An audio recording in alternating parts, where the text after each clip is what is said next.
ఇంకా కొన్ని కొమ్ములతో కూడిన పాలు వస్తాయి అన్నట్టు. అప్పుడు వాళ్ళకి కంప్లీట్ గా పోషకాలు ఆ పాలలో అందుతాయి. తల్లి పాలు కంప్లీట్ గా బిడ్డకి ఇస్తేనే తల్లికి ఆరోగ్యము, బిడ్డకి కూడా ఆరోగ్యంగా ఉంటది. పాలు రావకపోవడానికి అవకాశము లోపల మీరు ఏ రోగం రాకుండా కాపాడినా మరి బయటికి వచ్చిన తర్వాత బయట ఎన్ని సూక్ష్మ క్రిములు ఇవన్నీ ఉంటాయి, వాటి అన్నింటినీ తట్టుకోవడానికి దేవుడు తల్లిపాల రూపంలో వాళ్ళకి బలాన్ని అనేది ఇస్తాం. దాన్ని మనం 80% కల్తీ చేయలేం కాబట్టి అందుకే మొదటి 6 నెలల వరకు వాతావరణానికి అలవాడేంత వరకు తల్లిపాలే ఇవ్వాలి. మళ్ళా మొట్టమొదటిసారి ఏంటంటే పుట్టిన వెంటనే గంట లోపలనే మొదటి పాలను తాగియాలి. కొంతమంది ఏంటంటే సార్ సిజేరియన్ అయింది, తల్లికి అవస్థ ఉంటుంది, తాగియద్దంటారు. అది తప్పు.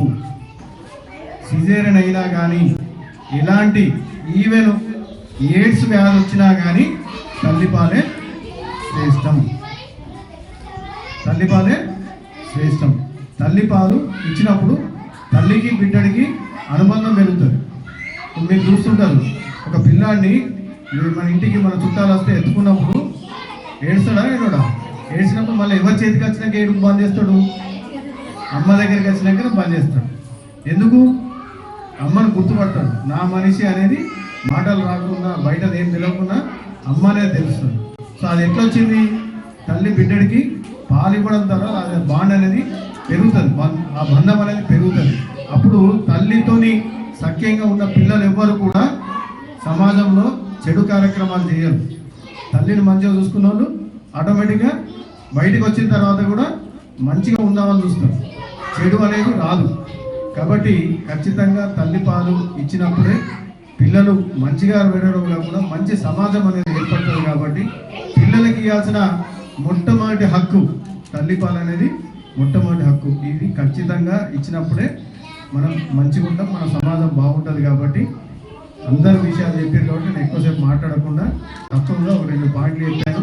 అందరు కూడా, ఎందుకంటే ఒకప్పుడు హాస్పిటల్స్ లేవు, ఇప్పుడు అందరం హాస్పిటల్లో డెలివరీ అవుతున్నాం. కానీ వెనకటి ఉన్న పద్ధతిని మనం మర్చిపోతున్నాం, అది చాలా తప్పు. ఈవెన్ మీరు హార్లిక్స్ కానీ సెర్లాక్ కానీ ఇంకేమి తెచ్చినా కానీ దానిలో ఏదో ఒక కల్తీ అనేది ఉంటుంది. అది తల్లిపాల లెక్క శ్రేష్టంగా తయారు మాత్రం కాదు. కాబట్టి తల్లిపాలు అనేది అన్నిటికంటే ఉత్తమం. మరి మీ అందరికీ తెలిసే ఉంటుంది తల్లిపాలు ఇస్తే ఏం జరుగుతుంది బిడ్డలకి అని చెప్పేసి. మీ పెద్దలు, మీ అమ్మలు, మీ అత్తలు అందరూ చెప్పే ఉంటారు ఈ విషయాలు. కానీ మళ్ళీ మనం ఒకసారి తెలుసుకుందాం, ఇవ్వడం వల్ల ఏం జరుగుతుంది, ఇవ్వకపోవడం వల్ల ఏం జరుగుతుంది అని. మరి ఇస్తే చాలామంది ఏం చేస్తారంటే ఒక 6 నెలల వరకు ఇచ్చేసి మానేస్తారు. 6 నెలలు ఇవ్వడం కాదు, ఖచ్చితంగా 3 సంవత్సరాలు ఇవ్వాలి. ఇప్పుడు 3 సంవత్సరాలు ఇవ్వడానికి చాలా మంది ఇబ్బంది పడుతున్నారు. ఎందుకంటే బాబో పాపను తర్వాత వెంటనే మళ్ళీ ఒక పిల్లల్ని కనడం అయిపోతుంది. కనీసం సంవత్సరంలో 2 సంవత్సరాల తేడా ఉంటుంది. అట్లా కాదు, కనీసం 3 సంవత్సరాల తేడా ఉండాలి.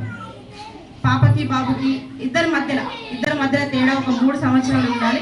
3 సంవత్సరాలు పాలివ్వాలి. మీరు పాలిస్తేనే బిడ్డకి ఎలాంటి డిసీజెస్ అంటే రోగాలు రాకుండా ఉంటాయి, ఈ చర్మ వ్యాధులు రాకుండా ఉంటాయి, ఈ ఏమైతే ఇప్పుడు ఈ క్యాన్సర్ రాకుండా ఉంటుంది, డయాబెటీస్ బారిన పడకుండా, డయాబెటీస్ అని తెలుసుకో షుగర్, ఈ షుగర్తో పడకుండా ఉంటుంది. మీకు కూడా బ్రెస్ట్ క్యాన్సర్ వస్తుంది చాలా మంది తల్లులకి, మరి ఆ క్యాన్సర్ రాకుండా ఉంటుంది. దీంతో ఎన్ని లాభాలు ఉన్నాయంటే ఆ బిడ్డలకి ఎలాంటి ప్రాబ్లం ఉండదు, పారేయడం వల్ల తల్లికి ఎలాంటి ప్రాబ్లం ఉండదు. కాకపోతే చాలా మంది అన్నం తగ్గిపోతుందని కొంతమంది ఆలోచిస్తారు. నా స్కిన్ అనేది అంటే శరీరం లూజీ అయిపోతుందేమో, సాగిపోతుందేమో నేను ఆలోచించి చాలా మంది పాలు ఇవ్వరు. కానీ అదంతా ఏం ఆలోచనలు పెట్టుకోకుండా తల్లికి బిడ్డ కంటే ఏది ఎక్కువ కాదు కదమ్మా, ఎక్కువ అయితే ఏం కాదు కదా. 9 మాసాలు మీరు ఎంత కష్టపడి మోస్తారు బిడ్డని, అంతకంటే ఎక్కువేం కాదు. ఇప్పుడు బిడ్డ షుగర్ బారినో, క్యాన్సర్ బారినో, ఏదైనా రోగాల బారినో పడితే ఇవాళ మీ అందం ఈ రోజు కాకపోతే ఒక సంవత్సరం తర్వాతనే పెంచుకోవచ్చు. మరి బిడ్డకి ఏదన్నా అయితే అది జీవితాంతం ఉంటుంది. సో అదొక్కటి మీరు అందరు గుర్తుపెట్టుకొని 3 సంవత్సరాల వరకు పాలు ఇవ్వాలి. ఈ మధ్యకాలంలో ఇంకొకటి వస్తుంది ఏంటి అని అంటే అసలు తల్లికి పాలు ఉండట్లేదు, తల్లికి పాలే ఉండట్లేదు. ఎందుకు ఉండట్లేదు? మనం తీసుకునే ఆహారంలో ఖచ్చితంగా పోషకాలతో కూడిన ఆహారం మాత్రమే తీసుకోవాలి. తీసుకుంటే తల్లికి ఖచ్చితంగా పాలు వస్తాయి. పాలు రాగానే ఇప్పుడు పుట్టినాక 1 గంటకే మర్రి పాలు అని చెప్పేసి ఇవ్వమని చెప్తారు, ముర్రిపాలు అవి ఇవ్వమని చెప్తారు. సో అవి ఇచ్చిన తర్వాత ఎంత బాగుంటుంది. అప్పుడు ఆ పాలల్లోనే పోషకాలు చాలా ఉంటాయి. సో ఆ పాలలో పోషకాలు ఉంటాయి. తల్లి ఇచ్చే ప్రతి బ్రెస్ట్ ఫీడింగ్లో అంటే ప్రతిసారి ఇచ్చే పాలల్లో ఖచ్చితంగా మంచి పోషకాలు ఉంటాయి. కాబట్టి తల్లిపాలు ఇప్పుడు ఇవన్నీ ఫుడ్ తీసుకుంటారండి. ఈ ఫుడ్ తీసుకున్న దానికంటే తల్లిపాలు ఎంతో పోషకం. సో తల్లి పాలల్లోనే ఉంటుంది. ఇప్పుడు మనం చాలా మంది ఏం చేస్తారు, బర్రె పాలు తాగుతారు, ఆవు పాలు తాగుతారు, మనుషులు తాగుతారు కదా. మరి అందులో ఎన్ని పోషకాలు ఉన్నాయో తల్లి పాలలో బిడ్డకు అన్ని పోషకాలు ఉంటాయి. అంతకంటే ఇంకెక్కువ ఉంటాయి, 100 రెట్లు ఎక్కువ పోషకాలు ఉంటాయి. కాబట్టి మీ అందరికీ మీ ఆరోగ్యాలు పాడు చేసుకోకుండా, మీ పిల్లల ఆరోగ్యాలు పాడు చేయకుండా ఖచ్చితంగా మీరు అందరు పిల్లలకి 3 సంవత్సరాల వయసు వచ్చే వరకు తల్లిపాలు ఇవ్వాలి. మళ్ళీ 3 సంవత్సరాల తర్వాతనే మీరు మళ్ళీ కడుపుతూ ఉండాలి.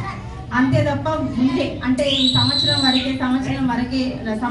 వరకే ఉంటే పిల్లలకు గ్యాప్ లేకుండా అంటే ఏమంటారు తేడా దూరం లేకుండా ఉండేసరికి పిల్లలకు రోగాలు ఎక్కువ పెరుగుతాయి. సో అందుకని చెప్పేసి ఇది అందరూ మీరు ఆలోచించుకొని